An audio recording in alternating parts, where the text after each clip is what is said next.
G'day, this is Chris Savage from RL Ministries in Australia, welcoming you to this session of the book of Ezekiel. I pray that it will be of benefit to you and help you in your Christian growth. Thank you for coming along. So here we are, we're into the session 35. Hopefully we're going to get through from chapter 42 verse 9 down to 43 verse 17, which we should cover in this session. As we finished off last session, we're into the measurements of the temple compound, the walls, and the chambers, and all these things. So we're going to continue with a little bit more architectural work here. So we're going to look at the eastern chambers now of the outer court, and we see these from chapter 42, verse 10 to 12. Here we go. In the thickness of the wall of the court toward the east, before the separate place and before the building, there were chambers. And the way before them was like the appearance of the way of the chambers which were toward the north. According to their length, so was their breadth. And all their egresses were both according to their fashions and according to their doors. And according to the doors of the chambers that were towards the south was a door at the head of the way, even the way directly before the wall toward the east, as one entereth into them. So this passage here tells us that the eastern chambers in the thickness of the wall of the outer court, there were chambers, and they were situated toward the east before the separate place. Remember, the separate place was that building behind the temple and before the building. So on the east side of the walk of the inner court, there were chambers very similar to those on the north side, which we saw mentioned in verses 1 to 9. In verse 11, he now deals with a similarity with the northern chambers. The way before them was like the appearance of the way of the chambers that were toward the north. So the passage of 10 cubits, which we saw, which was in front of these chambers, is the same. And it says, according to their length, so is their breadth. So it's square. So these dimensions are the same as those chambers on the north side, and all their egresses, it says, were both according to their fashions and according to their doors. I know you love this sort of stuff. Now, the emphasis is that everything is the same design as those on the northern side. Now, in verse 12, he deals with the entryway. And according to the doors of the chambers that were toward the south, was a door at the head of the way, even the way directly before the wall toward the east, as one entereth into them. So the chambers on the south side were similar again to those on the north side. And the entrance to the block on this side was the same as in verse 9. So what Ezekiel is doing in verse 12 is to tell us basically that the entrance to the eastern chambers was situated in the same way as those of the southern chambers. So we're not given as many details concerning these south side chambers.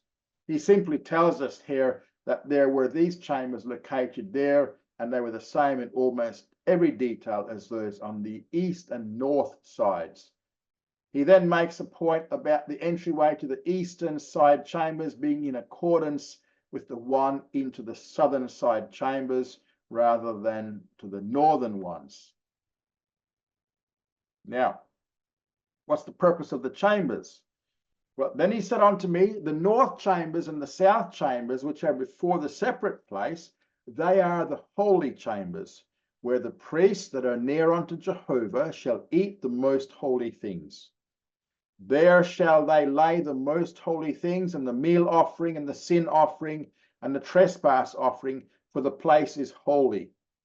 So when the priests enter in, then shall they not go out of the holy place into the outer court, but there they shall lay their garments wherein they minister, for they are holy.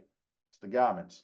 And they shall put on other garments, and shall approach to that which pertaineth to the people. So in these verses here, he deals with the purpose of the chambers, and there are going to be two specific purposes for their use here. First of all, is in verse 13. Then he said unto me, the angel is now speaking to Ezekiel so as to explain to him the purpose of these chambers. The north and the south chambers, which are before the separate place, these are the holy chambers. So these blocks of cells, if you want to call them that, which extended for 100 cubits in front of each side of the Gizra. The Gizra was that separate place. where the priests that are near unto Jehovah shall eat the most holy things. Now, there they were to lay the most holy things, which consisted of the meal offering, the sin offering, and the trespass offering. The meal offering is talked about in Leviticus 2, verse 3 and verse 10, Leviticus 2, 3 and 10, and also chapter 10, verse 12. And this was also emphasizing this particular aspect of the priests being allowed to eat of these offerings. The sin offering and the trespass offering, which the priest partake of, was the flesh of these particular animal sacrifices as food. So from these two types of offerings, they had meat, lots of meat, and bread from the meal offering. Now, there's no mention of the peace offering here. And perhaps the reason for that is because it will not be mandatory for the particular things connected with it to be eaten in these chambers. What is clear here is that the priests will partake of the meat and the bread of the sin and trespass offerings in these chambers. And the priests he's talking about here are those who come near unto Jehovah. These are the ones who will use these rooms as a place where they'll eat of the most holy sacrifices. Now, these priests are the Zadokites, the priests, the sons of Zadok.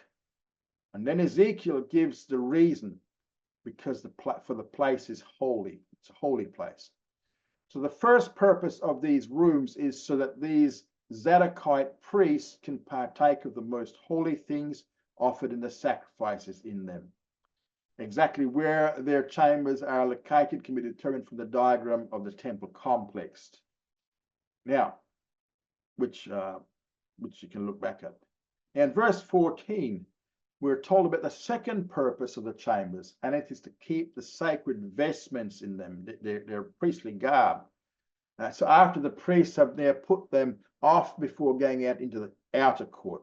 So they're in the inner court. They can't go into the outer court with these priestly garments on because they're holy. So when the priests enter in, then shall they not go out of the holy place into the outer court, but there shall they lay their garments wherein they minister. So the reason for this is because they, that is the garments, are holy. And they shall put on other garments and shall approach to that which pertaineth to the people. So once they put the other garments on, then they could go out to the people. So these priests cannot go out to the outer court wearing these priestly garments. When they have finished working in the temple building, tending the altar or whatever else within the inner court, they must leave their priestly garments in these chambers and then put on other clothing before going out to the people in the outer court. So the second purpose of these chambers is to act as storage for the priestly garments. And this is very similar to what we read in Leviticus chapter 6, Leviticus 6 verses 9 to 11. Leviticus 6 verses 9 to 11. Now, we'll come to the temple compound now. The temple compound here. Okay. I'm just...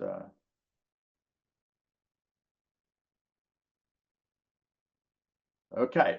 Now, verses 15 to 20, we have the temple compound. Now, when he had made an end of measuring the inner house, he brought me forth by the way of the gate, whose prospect is toward the east, and measured it round about. He measured on the east side with the measuring reed 500 reeds, with the measuring reed round about. He measured on the north side 500 reeds with the measuring reed round about. He measured on the south side 500 reeds with the measuring reed. He turned about to the west side and he measured 500 reeds with the measuring reed. He measured it on the four sides. It had a wall round about, the length of 500 and the breadth 500, to make a separation between that which was holy and that which was common. So now in this segment we come to verses 15 to 20, where Ezekiel concludes with his description of the temple compound. So insofar as the other measurements are concerned, in this passage he deals with the measuring of the entire temple compound. In verse 15 he returns to the outer eastern gate. Now when he had made an end of measuring the inner house, And remember here, the he here is the angel who now finishes measuring the inner details of the temple, which included the dimensions of the inner and the outer courts and the chambers in both areas. So it now goes on to say, he, the angel, brought me forth by way of the gate whose prospect is toward the east. So Ezekiel is now conducted by the angel out into the outer court to stand by the outer eastern gate. Now you remember, this is where his conducted tour began, way back in chapter 40, verse 6, and now he measured it round about. So what we're about to be given here is the total external measurements of the temple compound, and it is in the extent of the holy domain around the temple, around the temple building. The measurement of the outside of the surrounding outer wall, this is of the whole complex there. Now, for some reason, the Septuagint used the cubic measure, which would make the area small, right? But the Hebrew text uses the reed. A reed is a measurement. Which is almost. It says here. It says here. Sorry. The Hebrew uses the reed, and we're going to go with the reed. All right. We'll find the whole area of the temple complex forms a square of 500 reeds, now, which is almost a square mile. One reed equals 6 cubits, equals 3.2 meters, or 10 foot 6. So 500 reeds is round about 1,600 meters. This is 1,600 meters square, or 5,200 feet square. So the entire temple compound of this millennial temple will be nearly almost a mile square. It's 5,280 feet make a mile. So which makes it, this 1 mile square temple, it makes it far too large for the present temple site on the Mount Moriah, which is why the geography and topography of the area will have to be changed for the millennium. And that's why there will be that very high mountain, which we were first introduced to in chapter 40, verses 1 to 4. It'll be detailed a bit later in the study of Ezekiel, though. So this temple compound will be situated towards the northern part of it, while the new millennial temple, or new millennial city, of Jerusalem will be at the southern end.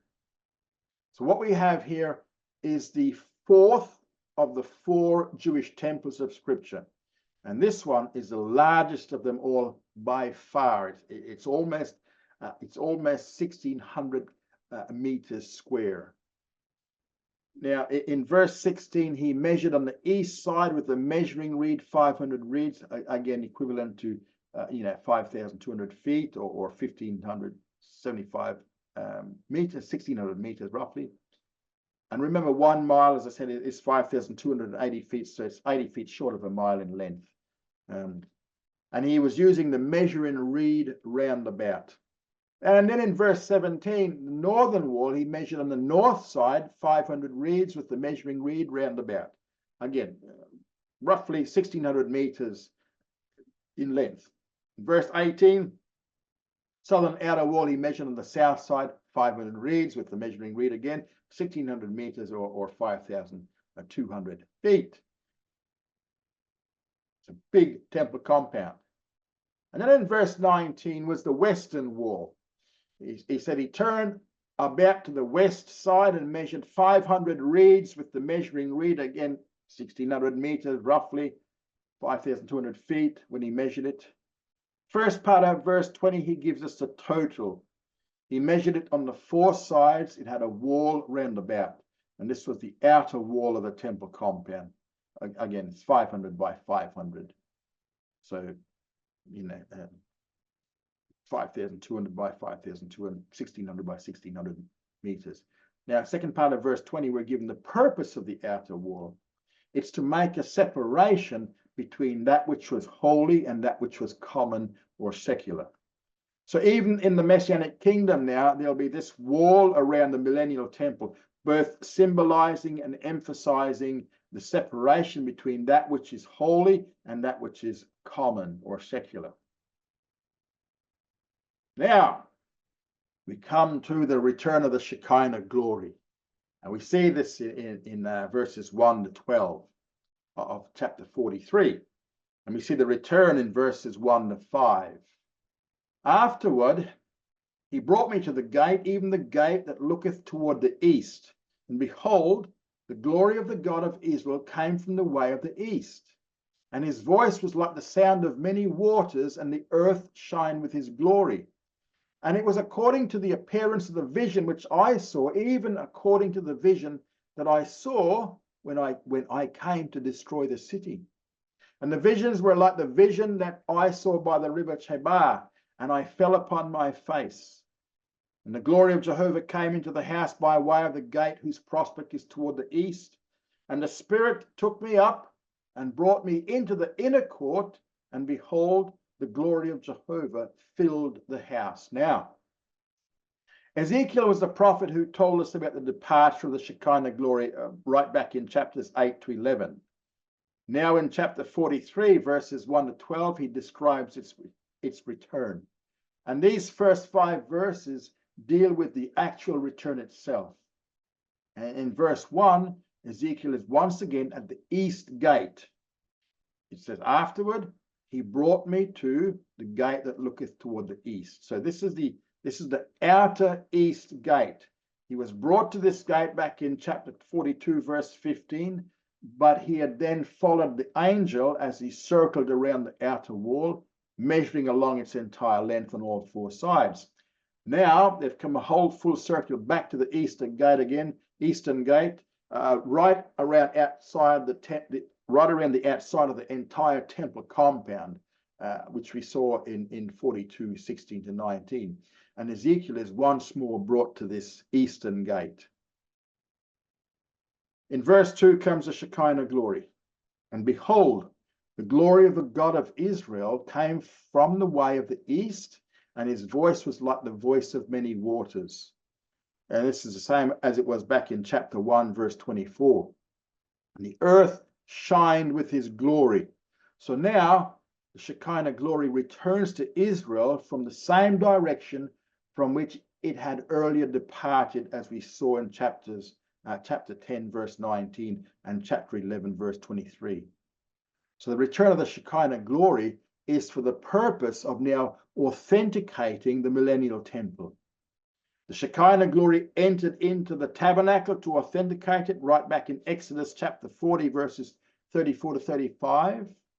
It also entered into the Solomonic temple for the same purpose in 1 Kings 8, 10 to 11. And we see the same thing in 2 Chronicles 5, 13 to 14, along with 2 Chronicles 7, verses 1 to 2. So Shekinah glory now comes to the millennial temple to authenticate this temple as well. And then in verse 3, we read of Ezekiel's response to what he now sees. And it was according to the appearance of the vision which I saw, even according to the vision I saw when I came to destroy the city. Now, Ezekiel is talking here. Notice how Ezekiel phrases this. He says, when I came to destroy the city. Now, Ezekiel, by saying I rather than God, the prophet is clearly identifying himself with his vision.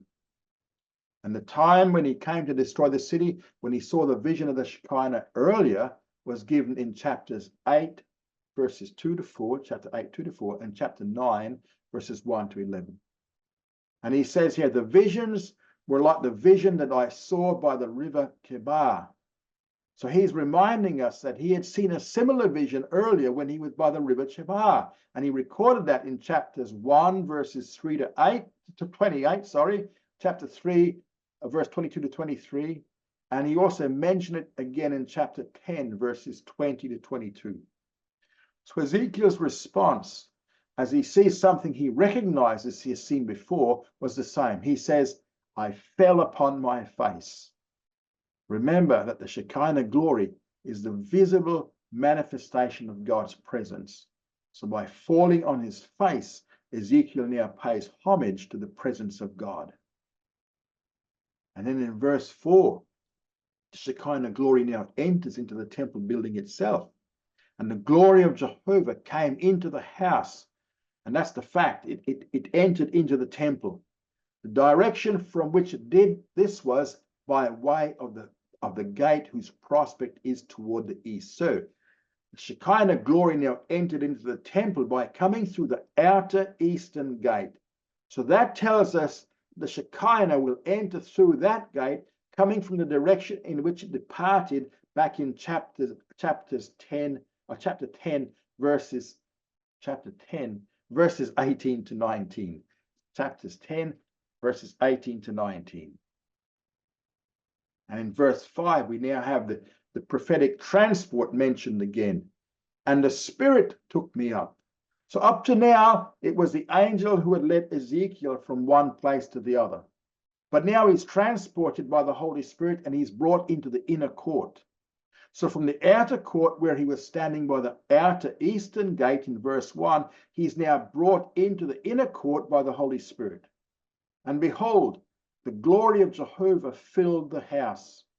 So the Shekinah glory was now in the temple, and eventually it will become localized in the Holy of Holies. Now we see the first message of the Shekinah in verses 6 to 9 of chapter 43. And I heard one speaking unto me out of the house, and a man stood by me. And he said unto me, Son of man, this is the place of my throne, and the place of the soles of my feet, where I will dwell in the midst of the children of Israel forever. And the house of Israel shall no more defile my holy name, neither they nor their kings by their whoredom, and by the dead bodies of their kings in their high places. In their setting of their threshold by my threshold, and their doorpost beside my doorpost, and there was but the wall between me and them. And they have defiled my holy name by their abominations which they have committed. Wherefore I have consumed them in mine anger. Now let them put away their whoredom and the dead bodies of their kings far from me, and I will dwell in the midst of them forever. Now, here we have the first message from the Shekinah glory. And in verse 6, the word of God comes to Ezekiel. And so as he hears a voice coming right out of the temple itself, it says, and I heard one speaking unto me out of the house, that's out of the temple. So the speaker now is within the temple building where the Shekinah glory has just entered in the first 5 verses. And this is the voice of the Shekinah, according to verse 4. And a man stood by me. So this man is the angel who has been taking Ezekiel on his tour around the temple compound. Therefore, the one speaking out of the house and the angel are 2 different people here, not the same, as this verse makes pretty clear. So the message here is not coming from the angel at this point, but from the Shekinah glory itself. In verses 7 to 9, we have the actual message recorded by Ezekiel. First part of verse 7, we have a declaration. And he said unto me, Son of man, this is the place of my throne. Now, the Holy of Holies will become the throne of God. The place of the soles of my feet, the picture here is that God will once again begin to sojourn with Israel. Thus, the temple in the millennium is God's throne, as it is also God's footstool, according to Psalm 99, verse 5, and Psalm 132, verse 7. Psalm 99, 5, and Psalm 132, verse 7. So now the temple becomes both where I will dwell in the midst of the children of Israel forever. Hebrew word for I will dwell is ishkan, which literally means that God will Shekinah or tabernacle with Israel. And this will be in answer to Solomon's prayer recorded in 1 Kings chapter 8, verses 12 to 13, where he asked that he might be true in conjunction with this temple. But that was not a prayer that God could answer in the affirmative at that time. However, God will do so in conjunction with the millennial temple. Now, second part of verse 7 and first part of verse 8, we read about the result. The house of Israel shall no more defile my holy name. So God's name will never again be defiled. as it has been during previous Jewish history. So those who've been guilty of this are they, that is, the Jewish people, and their kings. So the means by which they have done this in the past is by their whoredom. So whoredom here means idolatry, as it was spelled out pretty clear back in chapter 8, verses 5 to 18. So the way God's name was defiled was by spiritual idolatry or spiritual whoredom. But there's a second way he mentions here, and that is by the dead bodies of their kings in their high places. Now, sometimes the kings of Israel were buried in the grounds of their palace. Now, the Solomonic palace was in close proximity to the temple, and records of this are found in 2 Kings 21, verse 18 and 26. 2 Kings 21, 18 and verse 26. So this would have actually been on the southeast hill of the city of David, where the temple was located. So in this way, the temple was indeed defiled because of the way in which the royal palace was built so near to the temple. So God says it was in the setting of their threshold by my threshold, and their doorpost beside my doorpost. And there was but the wall between me and them. So Solomon's palace was so constructed that one side of it was virtually enclosed by the south wall of the temple court, as we can deduct from 1 Kings chapter 7, verse 8. So the end product here was in the second part of verse 8. They have defiled my holy name by their abominations which they have committed. So the result of that is, wherefore I have consumed them in mine anger. And then verse 9 deals with their actual abomination. Now let them put away their whoredom and the dead bodies of their kings far from me. Again, these were two particularly offensive ways by which the name of the Lord had been defiled. By their whoredom, which is idolatry, and by the dead bodies of their kings being buried so close to the temple. Now, in light of the fact that in the future this will no longer be true, the admonition to Israel in that time was not to let it happen at this point, especially after the temple is rebuilt after the Babylonian captivity. They are to be careful not to resort to spiritual idolatry or spiritual adultery again, which was idolatry, and not to resort to their practice of burying people close to the temple compound. God then makes a promise. He says, I will dwell in the midst of them forever. Hebrew word ishkatanti means I will tabernacle or shekinah among them forever. I will shekinah among them forever, or I'll tabernacle among them forever. Now we see a commission to the prophet in verses 10 to 12. Thou, son of man, show the house to the house of Israel, that they may be ashamed of their iniquities, and let them measure the pattern. And if they be ashamed of all that they have done, make known unto them the form of the house, and the fashion thereof, and the egresses thereof, and the entrances thereof, and all the forms thereof, and all the ordinances thereof, and all the forms thereof, and all the laws thereof, and write it in their sight, that they may keep the whole form thereof, and all the ordinances thereof, and do them. This is the law of the house. Upon the top of the mountain, the whole limit thereof round about shall be most holy. Behold, this is the law of the house. So in verses 10 to 12, we now have God's commission to the prophet Ezekiel. And in verse 10, he's to show the house of Israel that which he himself has just been shown.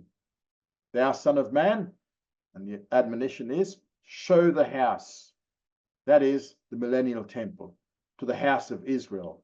In other words, Ezekiel is now told to tell all of the details of the millennial temple to the people of Israel. And what's the purpose? Well, the purpose is that they may be ashamed of their iniquities. So in light of this ideal state in the future, now is the time to be spiritually prepared for it. They must have a spiritual regeneration, a repentance now, in preparation for the promise of what is to come in the future.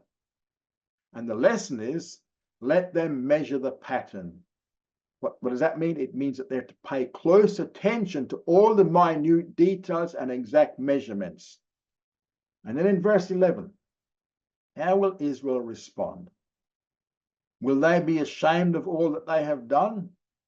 This is the purpose behind showing them all these things, so that they might be ashamed of all their past sins when they see the holiness of their future. If this is their reaction, then make known unto them the details. And the details are, first of all, the form of the house. That's the general outline with the outer wall. And the fashion thereof. That's all the various sections of the chambers and cells. And the egresses thereof. This refers to the gates in the outer and inner walls. And then the entrances thereof refers to the actual doors. All the forms thereof means the shapes and the forms of the various departments. All the ordinances thereof, which means the different uses to which all this was to be put. All the forms thereof refers to the ornamentation, such as the cherubim and the palm trees and the doors and the walls. All the laws thereof, which means the regulations which will apply to the Levites and the priests, the sons of Zadok. Now, the means by which Ezekiel is to show all these things is that he is to write it in their sight. So he is to record everything he saw in writing. And that is what he did in chapters 40 to 48 of this book of Ezekiel. The purpose was so that Israel could start obeying God now in preparation for that glorious future state. It says that they may keep the whole form thereof and all the ordinances thereof and do them. And in verse 12, he spells out the law of the house. This is the law of the house, meaning the plan he has spoken about in verse 11. Upon the top of the mountain. Now, this is the millennial mountain of Jehovah's house where the temple compound will be sitting. And the whole limit thereof round about shall be most holy. So the entire temple compound will be as holy as the Holy of Holies within the temple itself. And the conclusion is, behold, this is the law of the house. Here's a schematic, if you like, of the altar, and you can see the various measurements there. And I'm just going to tell you what they are now, and you can keep having a look at that.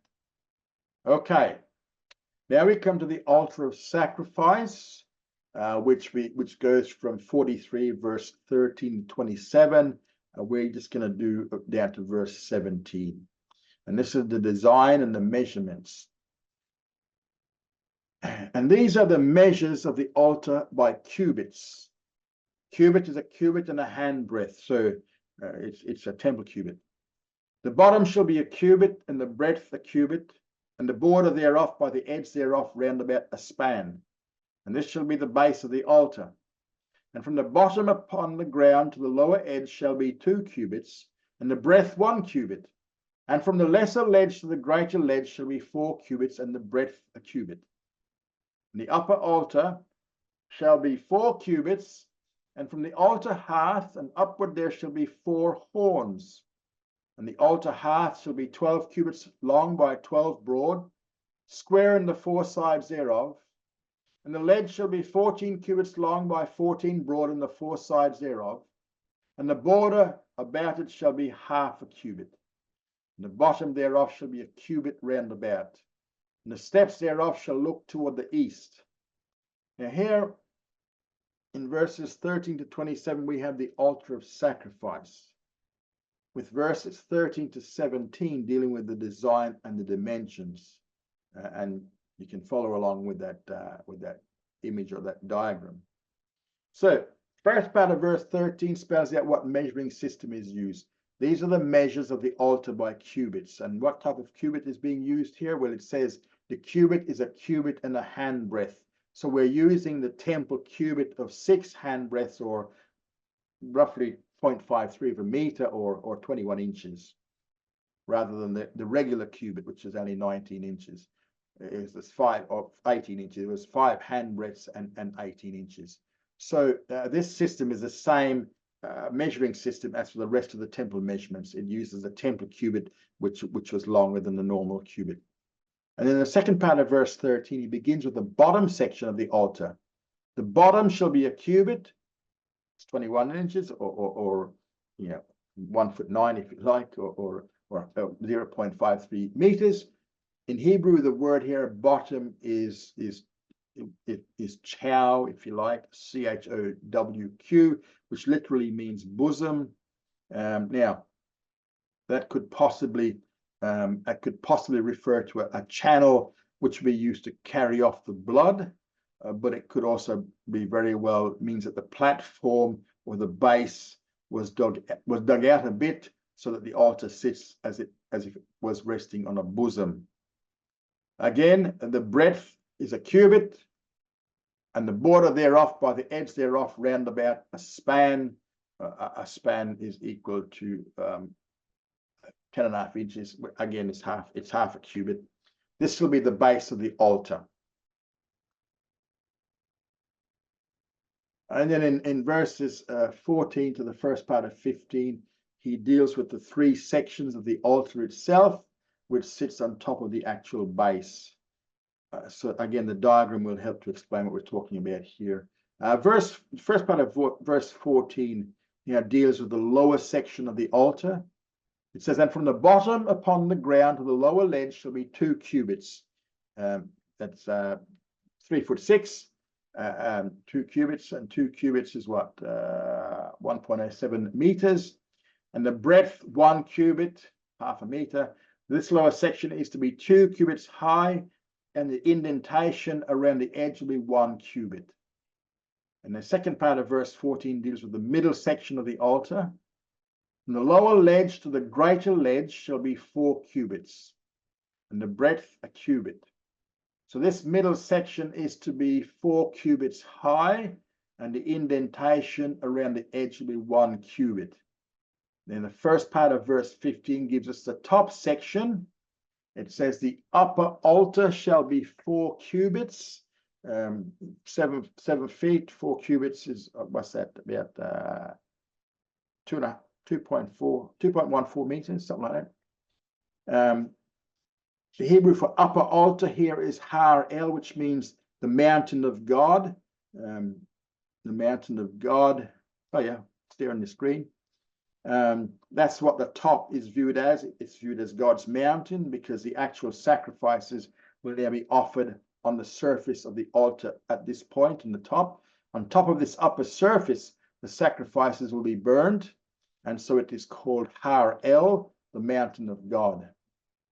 So the altar is built in a square fashion, which is 10 cubits high, consisting of 3 blocks formed by 2 indented ledges, and the base is 2 cubits high. The next block on top of that is indented.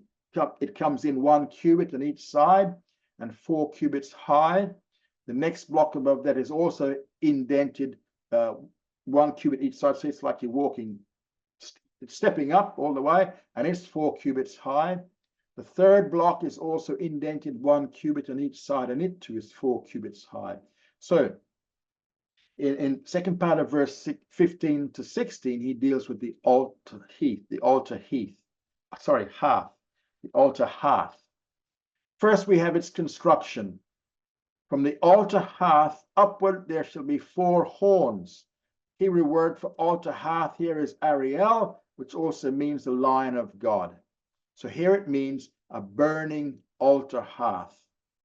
And the upper block of the altar has a horn protruding from each corner. And this is the same thing which we saw in the altar, in the tabernacle, according to Exodus 29, verse 12. Exodus 29:12. Now, the 4 cubit measure of the upper block did not include the 1 cubit height of each horn. All right, so it's the cubit height of each one was not taken into consideration in the height of the altar. So in verse 16, we're now given the dimensions. It says the altar hearth shall be 12 cubits long by 12 broad. So this is around about 6.3 meters by 6.3 meters, or 21 feet square. So the altar in the tabernacle was also squared according to Exodus 27 verse 1 and Exodus 38 verse 1. Exodus 27 1 and Exodus 38 1. In verse 17 we have the overall construction. The ledge shall be 14 cubits long by 14 broad in the four sides thereof. That's a total of 7.4 meters, almost 24.5 feet. And the border about it shall be half a cubit. Half a cubit in this verse is the same as a span in verse 13. That is, it's 10.5 inches. Half a cubit, 10.5 inches. That's the easiest way, or 0.26 of a meter. The bottom thereof shall be a cubit round about, which is 0.53 of a meter, or 1 foot 9. Same dimension and base mentioned in verse 13. Same. This is the same dimension and base mentioned in verse 13. Yep. The steps thereof shall look toward the east. So there are going to be steps or stairs that are going to lead up to the top where the sacrifices are to be burned. Now, steps to the altar were forbidden under the Mosaic law. Now, according to Exodus 20, verse 6, you could not have steps going up to the altar. But they will be permitted under the millennial law, different law system. And this is one of several differences between the system in Ezekiel chapters 40 to 48 and the Mosaic system. And that is the reason why we need to be careful not to confuse the two systems. What we have in Ezekiel's system is not a reinstitution of the Mosaic system, but rather it's a different system for the millennial temple, which will have both similarities to it and also differences from the Mosaic system. So this altar then, as we see it described in these verses, will be built in 3 squared stages, with each side 2 cubits shorter than the stage below. The top ledge was 12 cubits, the middle ledge 14 cubits, the bottom ledge 16 cubits. And then the lower stage was built on a foundation platform called the bosom, and this platform was set into the pavement upon the surface level, but was distinguished from it by a boundary formed by like a raised rim, which we saw back in verse 13, and that measured a total of 18 cubits. So the total length and breadth of the base of the bosom was 18 cubits, 9.5 meters. The lower ledge on each side in length and breadth was 16 cubits. Middle ledge 14 cubits in length and breadth. So it's a pretty big altar. And the altar half was to be 12 cubits in length and breadth. Total height 10 cubits. That's 4 plus 4 plus 2 cubits. Roughly 5.3 meters or 17'6". So the overall height of this altar is to be 17'6" high, which is why those steps are going to be needed. We do not count the base here because that was settled into the ground, so that its top surface was now, the top surface of the base was level with the ground. And also remember the horns were 1 cubit high, and that wasn't taken into the measurement. So with their height included, the whole thing was 11 cubits high, but it wasn't taken in, or 5.8 meters high. All this is the same as a Solomonic altar of sacrifice, which we see in 2 Chronicles chapter 4, verse 1, 2 Chronicles 4:1. So the entire area of the topmost level measured 12 cubits square, and it is for the burning of the sacrifices, and the extension by 1 cubit on each side of each lower ledge would be used by the priest for some other purposes. And the width of the 1 cubit indentation was measured from the block itself and not from the border, which protruded half a cubit around the outside edge of the block. Hopefully, if you look at the diagram, it will help you to grab a hold of some of this stuff. Okay, that's where we're going to leave it for this session, and we'll see you again next week. Thank you for coming along. Study hard and grow strong.